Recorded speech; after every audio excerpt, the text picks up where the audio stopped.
दुनिया की जियोपॉलिटिक्स उस देश के सुप्रीम नेता, प्रधानमंत्री या राष्ट्रपति के इर्द गिर्द घूम जाती है। ये व्यवस्था सही मायने में सही नहीं है। एक व्यक्ति के आचरण के कारण से पूरा देश भुगते और वो व्यक्ति यू टर्न ले ले, कभी पार्टी चेंज करने का इंटरनल मॉडल को देखें तो वहाँ गड़बड़ हो जाती है। आप अंतर्राष्ट्रीय समझौते और कूटनीति के अंदर भी यदि ये व्यवस्था कायम करते हैं तो इसके ऊपर अपने सोचने की जरूरत है। भारत के प्रधानमंत्री जी अमेरिका गए, अमेरिका के लोगों ने उनका स्वागत किया और भारत के लोग जो वहाँ एनआरआई के रूप में रह रहे थे उन लोगों ने भी बढ़ चढ़ के हिस्सा लेके स्वागत किया। कुछ गुजरात से गए थे लोग, कह रहे हैं कि ले जाए गए, लेकिन मान लो वो अमेरिका में ही रह रहे थे और उन्होंने पाछे फैला के किया। क्यों? जिन लोगों को वहाँ रहना है, वहाँ कमाना है, वहाँ खाना है, तो उस धरती का उपयोग करना है तो अमेरिका से दोस्ती रखनी पड़ेगी। आपके कभी तो आप गले मिल लेते हो और कभी आप नाराज़ होकर के इधर दूर से खेमे में चले जाते हो, तो इस लड़ाई का असर आम जन पर पड़ता है। हमारे वहाँ जो बच्चे पढ़ रहे हैं उनके ऊपर पड़ रहा है H1B वीज़ा पे, हमारे वहाँ जो सर्विस कर रहे हैं उनके ऊपर पड़ रहा है, हमारे वहाँ जो नागरिकता जो PR लेने के लिए, परमानेंट रेजिडेंट बनने के लिए कर रहे हैं उनके ऊपर प्रभाव पड़ता है। तो जियो पॉलिटिक्स का ये बहुत मायना है, ये एक बहुत बड़ा वेटेज है इस चीज़ का कि हम लोग जो है किस तरीके से हमारे नेताओं की कूटनीति के ऊपर अंकुश लगाएं या संसद के अंदर इस बात की चर्चा हो कि भाई मैं वहाँ जा रहा हूँ तो हमारी नीति क्या हो। अब हम जैसे चीन के लिए गए, चीन ने दरवाजे क्या खोले, व्यापार के खोले, खोलने ही थे, उसको मार्केट मिल गया, भारत का माल बेचने के आए, उसको फायदा हो गया। हमारे आदमियों को वहाँ खपाने की जगह नहीं, क्योंकि वो भी जनसंख्या में सुप्रीमो पड़ता है, भारत के बराबर की जनसंख्या है। जब ह्यूमन रिसोर्स वहाँ एडजस्ट नहीं हो सकता और हमारा माल एडजस्ट नहीं हो सकता तो मतलब क्या? इसका मतलब है कि हम ह्यूमन रिसोर्स जहाँ एडजस्ट हो रहा हो, UK में हो रहा हो, EU में हो रहा हो, जहाँ कहीं भी हो, ये गल्फ की कंट्री है इनमें हो रहा हो, तो उन लोगों का साथ अटैच ज़रूरी है, क्योंकि 145-42 करोड़ लोग जो इस भारत में रह रहे हैं उनको कहीं न कहीं आप इस दुनिया की इस धरती पर कहीं न कहीं सुख शांति से जीने की व्यवस्था कर रही हैं। कभी तो आप होम करते हो ट्रंप को जिताने के लिए, कभी आप भारत की जनता का माइंडसेट भी नेताओं के लिए, कभी आप होम करते हो उनके लिए जिताने के लिए, कभी आप उनके पुतले जलाते हो।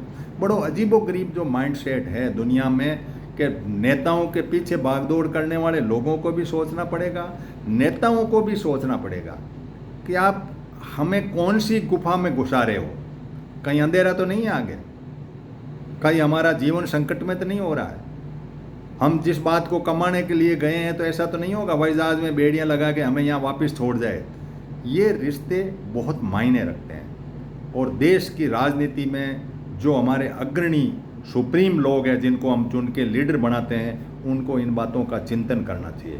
आपके एक छोटे से साइन से, समझौते से पूरे देश के ऊपर इफेक्ट पड़ता है। अब आप तेल कहाँ से ला रहे हो, वहाँ लड़ाई, क्योंकि ऐसे हमने WTO को कानून के अंदर साइन करके आगे, उसमें हमने सोचा नहीं कि कौन सा साइन हमें ज़रूरी था कौन सा नहीं था, पता नहीं होटल में गए हवाई जहाज लेकर वहाँ करके आगे। इन सारी स्थिति पे आम लोगों को भी चिंतन करना चाहिए, आम लोगों को सोचना चाहिए। कई बार क्या होता है कि यूँ ही करके आप तो उसके भक्त और उसके भक्त, हम भक्ति नहीं करते, हम देशभक्ति करते हैं। हमें पता है मेरे देश का नागरिक सुप्रीम कौन हो सकता है, यहाँ एडजस्ट होने वाले किसान और मजदूर जो रीढ़ की हड्डी है इस देश की, इस देश को चला रहे हैं, उनके सुख और शांति के लिए क्या करना, न कि कॉरपोरेट के लिए करना। अंबानी जी के लिए, अडानी जी के लिए, अंबानी जी रूस से तेल ले आएंगे, रूस से दोस्ती कर लो। अडानी जी का अमेरिका के अंदर मुकदमा चल रहा है, उससे हम वहाँ हुआ तो वो माना नहीं मुकदमे में, तो ये लड़ाई हो गई साहब, ये इन्होंने इस्तीफा दे दिया। ये जो कूट है, नॉर्थ कोरिया और साउथ कोरिया एक हो रहे हैं, कई देशों की आपसी दीवारें टूट रही है। आप भारत और पाकिस्तान एक नहीं हो सकते, जो कल्चर एक है, कोई ऐसी व्यवस्था नहीं है। हम एक हैं, दोनों पंजाब भारत और पाकिस्तान के बिल्कुल एक हैं, बहुत कोई ऐसा हमारा भेद नहीं। हमारा भाई था, अलग हो गया, तो उससे इतनी लंबी क्या नाराज़गी खींचनी, बैठ के बॉर्डर तारबंदी करने के बजाय ढंग से। अब आप कह दो साहब वो तो बदमाश है, वो तो आतंकवादी है, वो तो यूँ है, इन बातों का भी कोई, नॉर्थ कोरिया साउथ कोरिया का मैं पढ़ रहा था तो वो गुब्बारे भेजते थे, नॉर्थ कोरिया वाले कुबदी हैं, साउथ कोरिया टेक्निकल माइंडसेट पे है, तो वो करके, लेकिन नॉर्थ कोरिया का ये जो प्रधानमंत्री है, इसके काउंटर में जो साउथ कोरिया वाला बना के अपने दोस्त ही बनाएंगे। एक आदमी जिद्दी हो जाता है तो पूरा देश के जनता के अंदर प्रॉब्लम खड़ी हो जाती है। नॉर्थ कोरिया वाला वो दादा टाइप पड़ता है, उसने पंगा फैला लिया, तो आप दादा बनना छोड़ो, जनता दुखी होती है। एक आदमी कुबदी होता है और उसका परिवार यदि दुखी हो जाता है, वो जाके कहीं चोरी कर जाता है, कहीं मर्डर कर जाता है, कहीं कुबद कर जाता है, तो बड़ी प्रॉब्लम आती है।